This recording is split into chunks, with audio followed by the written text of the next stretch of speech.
Some truths don't arrive with thunder, they whisper through déjà vu.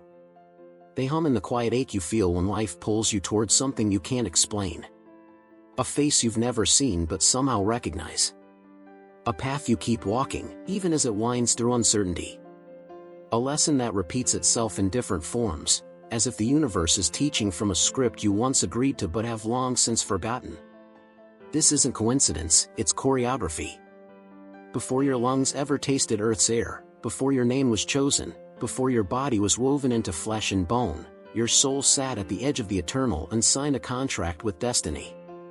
It was not ink on parchment but light woven through intention.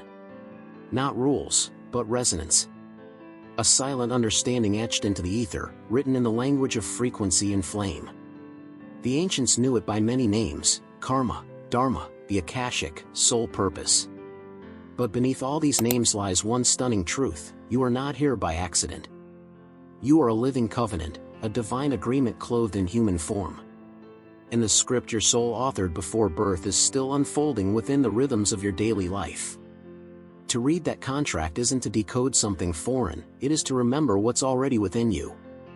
The clues are scattered everywhere, in the people who trigger you, the dreams that refuse to die, the pain that keeps pressing for transformation. Every heartbreak is a line from that sacred document, every passion a line of divine ink. The world tells you life is random, but the soul knows otherwise. There is geometry in your longings. There is design in your detours. There is a reason you were born to this time, to this body, to these particular joys and struggles. And if you've ever felt the quiet sense that you're being guided, even through silence, even through chaos, that is the signature of your own soul contract echoing back to you. The human mind, with all its logic and timelines, wants to control the journey. It wants to edit the terms mid-chapter, to skip the painful parts, to fast forward to the reward. But your soul signed for growth, not comfort. It signed not just for the mountain tops, but for the valleys that would carve you into who you came to be. The soul didn't flinch at difficulty. It said yes to lessons that would take lifetimes to unfold. It agreed to cross paths with specific souls, some to love, some to lose, some to awaken you, some to shatter the illusions you mistook for truth. Not all contracts are pleasant, but they are all purposeful. To live without awareness of this contract is to sleepwalk through sacred terrain. But to awaken to it, that is when the ordinary begins to shimmer. That is when suffering becomes a teacher and desire becomes a compass. That is when patterns stop being prisons and start becoming maps. The soul contract is not fate in the rigid sense, it does not trap you in a fixed destiny. It is more like a melody you agreed to dance with. You can improvise, you can resist, but the tune will always call you home. And here's the mystery: even your resistance, even your forgetting, is part of the agreement. The forgetting is sacred. The contract was designed to be remembered piece by piece, through the intimacy of struggle and the grace of synchronicity. You're not here to be perfect. You're here to remember, slowly, deeply, through the friction and fire of being human. This journey isn't just personal. It ripples through the collective, like stars reflecting off an unseen sea. Because your soul didn't just sign for your own unfolding, it signed to be a thread in the vast tapestry of human evolution. You are not alone. And your story, with all its twists and scars, is part of a cosmic manuscript still being written by a love older than time. So the question is no longer whether you have a purpose. The question is, can you remember what you already chose? Can you read the signs, follow the resonance, trust the moments when life doesn't make sense, because maybe, just maybe, it's not supposed to yet? What if the parts of you that feel most out of place are actually the parts closest to your contract? What if reading that contract isn't about control at all, but surrender? This is the journey we're about to take. Not into fantasy, but into remembrance. Not through formulas, but through resonance. The soul does not speak in instruction, it speaks in symbols, signs, and synchronicities. And once you begin to remember what you signed up for, you will never look at your life the same way again. To step further into the idea that your soul signed a contract before birth is to embrace the notion that your existence is not merely biological or accidental, but deeply encoded with meaning. The soul contract is not a document, not in the sense we know paper or words. It is more like a vibration, a pattern in the sacred geometry of consciousness, your unique thread in the great web of all things. And like any sacred code, it carries within it certain themes, recurring frequencies, and core instructions that shape your life's arc. These aren't rigid rules but deeper intentions that stretch beyond lifetimes, like the gravity behind every incarnation. One of the central themes within this soul contract is growth through contrast. Your soul did not sign up for comfort, it signed up for evolution.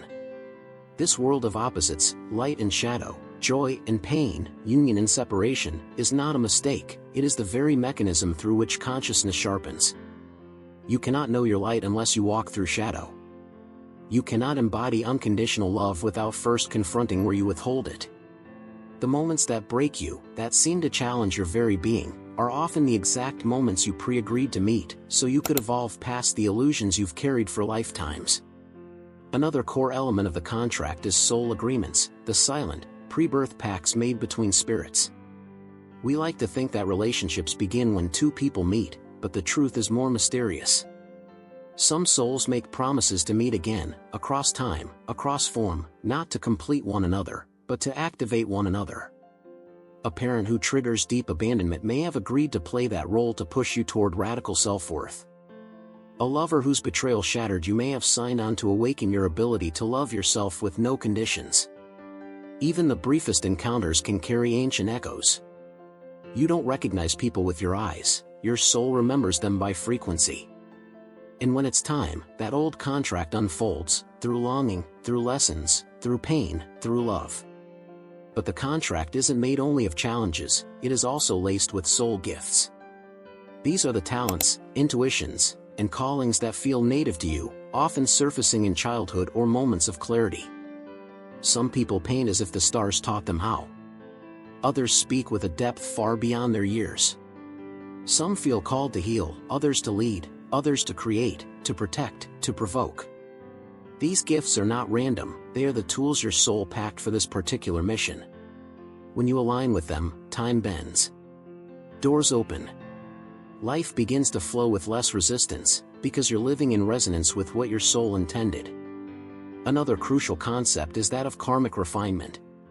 Karma is often misunderstood as punishment, but in the context of soul contracts, it is more like energetic balancing. It's the soul's way of completing loops, resolving residues, and reclaiming fragments left behind in other lives. You may be born into certain patterns, addiction, poverty, betrayal, not because you were cursed, but because your soul wanted to master those vibrations and transform them into wisdom. What feels like limitation is often encoded with liberation, if you're willing to read the pattern rather than resent it. Your contract also contains activation points, key moments, like energetic checkpoints, designed to stir your memory. Sometimes they come as crisis, illness, loss, failure.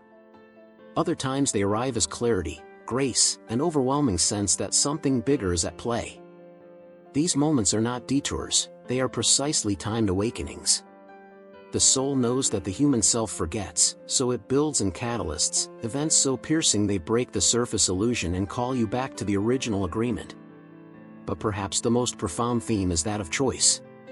Yes, your soul signed a contract, but it also knew you would have free will. This is not a play you must perform word for word. It is more like a symphony where you are both composer and musician.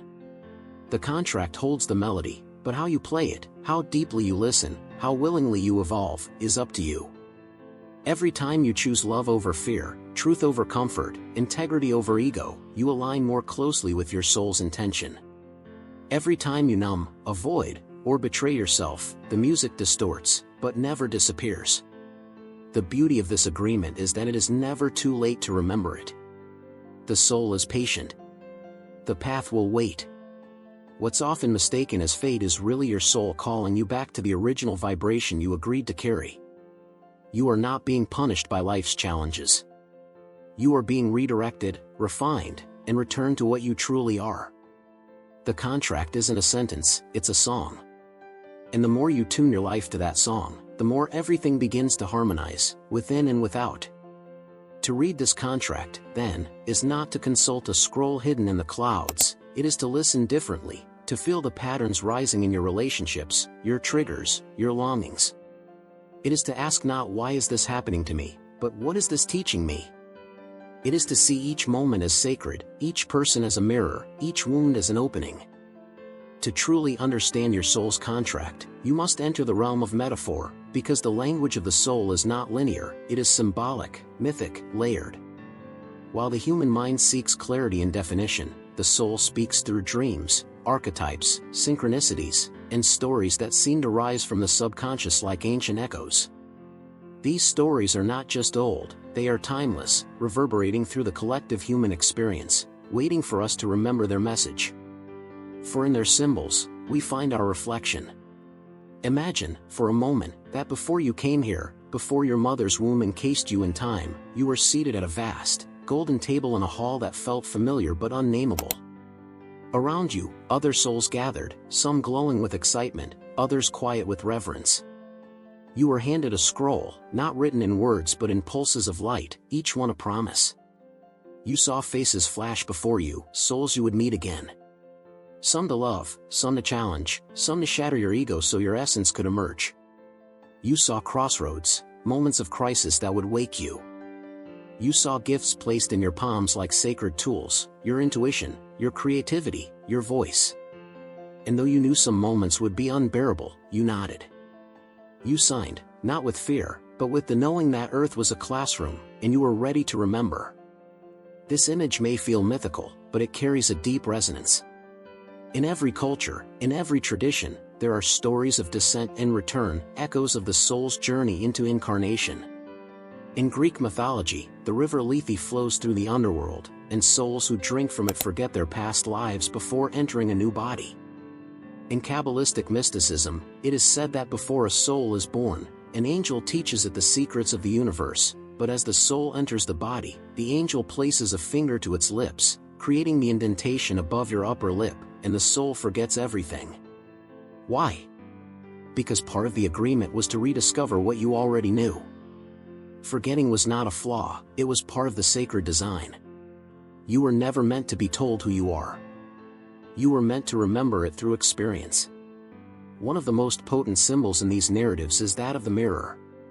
Life is constantly holding up mirrors, through people, circumstances, and patterns, not to punish, but to reflect what is unresolved within. That person who irritates you. They may carry a shadow you haven't yet owned. That opportunity that keeps slipping through your fingers? It may mirror a belief in unworthiness woven into your soul contract to be healed. The mirror doesn't lie, but it does require courage to face.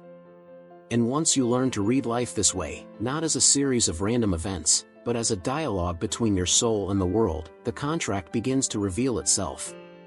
There's also the symbol of the maze.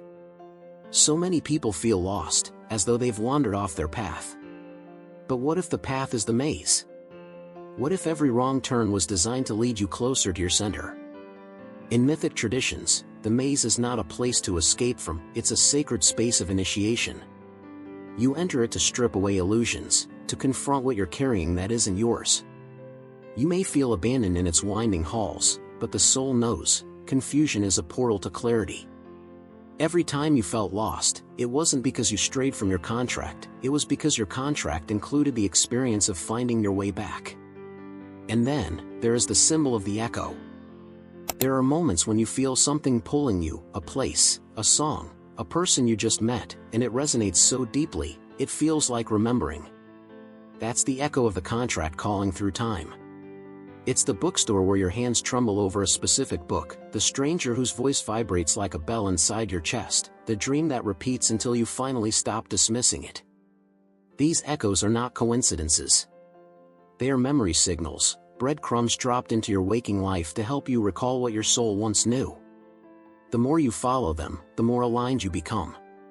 Perhaps the most powerful symbolic narrative is the phoenix. In almost every spiritual contract, there is a line, unseen but inevitable, where the old self must burn. You may lose relationships, identities, careers, even entire belief systems. It may feel like your life is collapsing, but the contract knew this moment would come. The soul cannot be reborn without fire. This is the alchemy of the agreement, the understanding that death is not the end, but the opening. The ashes hold the blueprint of the next version of you. The pain is not random. It is precise. And on the other side of it is a clarity that nothing else could birth. These symbolic narratives are not just stories, they are keys. They remind you that your contract was never meant to be understood only through logic. It was written in the language of the stars, the pulse of dreams, the rhythm of archetype. And once you begin to see life as metaphor, as mirror, as myth, you begin to read your soul's contract not as a set of instructions, but as a living poem unfolding in real time. You are not here to decode the whole thing at once. You are here to live it. And through that living, the symbols will guide you home. When you stop asking life to be literal, you begin to see the sacred symbols embedded in everything, your pain, your passion, your path. As rich and transcendent as these cosmic ideas may be, they are not meant to float above your life like unreachable stars. The beauty of the soul contract lies not in its mystery alone, but in its practicality, in its ability to shift how you move through the world. Reading it is not a mystical escape, it is a sacred invitation to live more intentionally. When the soul remembers what it came here for, even the most mundane tasks begin to glimmer with purpose. Life stops feeling like a series of disconnected struggles and begins to feel like a dialogue between your higher self and your unfolding reality. Begin with your triggers. Yes, those raw edges, the moments that spark irritation, grief, or defensiveness, these are not interruptions to your path, they are your path. They are the handwriting of the soul contract etched into your nervous system. When a coworker undermines you, or a partner's silence slices deeper than it should, your first instinct may be to react, defend, flee. But if you pause, just for a breath, and ask, what is this reflecting back to me, you begin to shift from victim to reader. What ancient pattern is being invited into light? What wound is surfacing for healing? The soul contract often hides in these emotional patterns, not to punish you, but to lead you toward the inner work your spirit chose in this lifetime. The soul contract also whispers through your longings. Not the surface desires shaped by culture or comparison, but the persistent inner voice that has followed you since childhood, the one that returns in quiet moments and late-night stillness. It might urge you to write, to create, to serve, to teach, to love in a way that costs you your comfort. These callings are not fantasies, they are echoes of the original agreement. The more you honor them, even in small ways, the more aligned you become with the deeper rhythm of your path. And alignment is not just spiritual, it is deeply practical. Doors open. Fatigue lifts. Coincidences multiply. Life begins to respond, because you are no longer resisting your own design. Relationships, too, become holy ground. You start to see people not as random companions or adversaries, but as sacred contracts in flesh. That friend who appears during your divorce. That teacher who saw your light before you did. That child who challenged every ounce of your patience. These are not accidental characters. They are participants in your unfolding, some contracted to love you gently, others to catalyze you fiercely. And knowing this doesn't mean you tolerate abuse or abandon boundaries, it means you begin to discern the lesson even in the loss, the medicine even in the rupture. You ask, why would my soul call on this person at this time? What are we teaching one another? In that question, even heartbreak becomes holy. Your career or creative work may also transform when viewed through the lens of your soul contract. Instead of asking, what job will make me the most money, the deeper inquiry becomes, what energy was I born to carry into this world? What essence am I here to express? You may find that your work is not just about function, but frequency. Perhaps you're here to bring beauty into bleak spaces, or to infuse systems with compassion, or to build structures where others can heal. When you stop outsourcing your purpose to roles and titles, and instead ask how your soul's energy can manifest in service to others, your external life begins to reflect an internal truth that's long been waiting to emerge. Even your health, the body that carries you, can become a living letter from your contract. The aches that won't leave, the tension that returns like a tide, the chronic symptoms no doctor can name, what if these are messages? What if your body is holding the emotional and spiritual content of your contract in the only language it knows? The throat that tightens when you suppress your truth, The stomach that churns when you betray your boundaries, these are not flaws in your design. They are the body's sacred attempt to keep you aligned with the contract your soul has not forgotten. Listening to them is not weakness, it is wisdom. And then there are your dreams, those strange, vivid journeys you take each night. Many are fragments of your subconscious clearing debris. But others, the ones that stay with you, the ones that glow like symbols, these may be memory keys, soul messages trying to break through. Keep a dream journal. Pay attention to recurring images, to the feel of places you've never been, to the strangers who speak like old friends. Your soul uses the dream world to remind you of truths that the waking mind can't always access. If a certain dream feels like a visitation, it probably is. If a symbol keeps appearing, it's a thread to follow. The soul contract doesn't require you to become a mystic. It asks only that you pay attention. That you notice the texture of your inner world as closely as the events of your outer one. That you start living as though everything means something, not because you are delusional, but because you are remembering. Your life was never random. And the more you choose to see its events, relationships, desires, and pains as meaningful, the more your soul begins to relax. Because it finally feels heard. What's most radical about this path is how grounded it becomes. You don't need to escape to the mountains or spend years in silent meditation to read your soul contract. You simply need to live with curiosity. To treat your life like a sacred text. To speak to your soul daily, what would you have me learn here? What am I not seeing yet? And to trust that every moment of awareness realigns you, even slightly, with the luminous script you wrote before you were born. And now we arrive at the edge of remembering, not as a conclusion, but as a threshold. Because to realize your soul signed a contract before birth is not to reach the end of a journey, but to awaken into a new beginning. It is to walk through your days with reverence, not resignation. To know that beneath every mundane task and each chaotic chapter lies the sacred ink of something you once chose with full awareness. This world may seem unpredictable, even brutal at times, but behind the veil of confusion, there is a design so intricate, so compassionate, that it humbles the mind and restores the heart. You are not behind. You are not broken. You are not lost. You are precisely where your soul intended you to be, not because you've made no mistakes, but because every mistake was already woven into the agreement. What if the delay you resented was protection? What if the heartbreak was activation? What if every detour was simply your higher self whispering, "Not this way. Not yet." You do not need to beg the universe to give you your purpose. It already lives inside you, pulsing through your questions, your desires, your grief, your awe. All you must do now is listen, differently.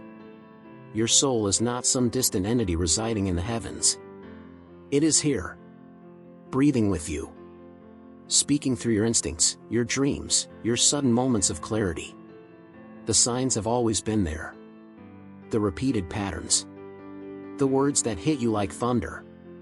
The deep knowing that something is shifting, even when you can't explain why.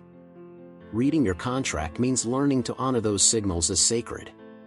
It means noticing what draws you and what drains you, what brings you back to yourself and what erodes your peace. It means living like everything matters, because it does. This isn't about perfection. The contract does not demand flawless execution, it asks only for sincere presence. You will forget. You will fall asleep again.